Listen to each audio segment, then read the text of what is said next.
কি নাম? মোহাম্মদ আসাদ। মোহাম্মদ আসাদ। আপনি তো ইন্ডিয়া থেকে টাকাটা ইন্ডিয়া থেকে আসছেন নাকি? জি। আপনার কাছে কত টাকা আছে বললেন? 18,000। 18,000 টাকা। বাংলা টাকা আছে? এই টাকাটা বাই করুন দেখি। টাকাটা বাই করেন, ওদের চেক করো। টাকাটা গণেন, টাকাটা গণেন, ভুল করবেন না।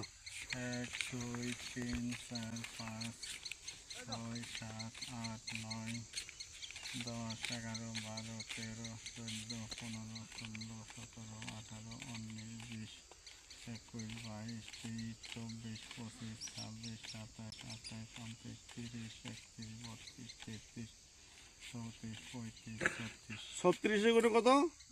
18। 18,000। কত টাকার নোট? 500। 500 টাকা নোট। তাহলে আপনার কাছে এখানে আছে কত? 18,000।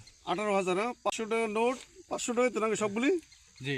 তাহলে 18,000 টাকা। আর বাংলা কত টাকা আছে? 2 3 4 5। 5 এই এই এই এই 18,000 টাকা আর এলো 2,500 টাকা। তাহলে তো হলো 20,500 টাকা। এই 20,500 টাকা আর কোন টাকা আছে? না।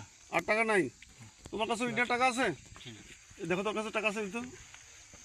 তুমি কি তার সাথে গেছিলা? ওনার সাথে গেছিলা? তুমি রাস্তার উপরে ছিল নাকি? তাহলে আপনি ওদের থেকে মানে ইন্ডিয়ার থেকে আইসা রাস্তায় আইসা অটো বন্ধে উঠছেন। জি।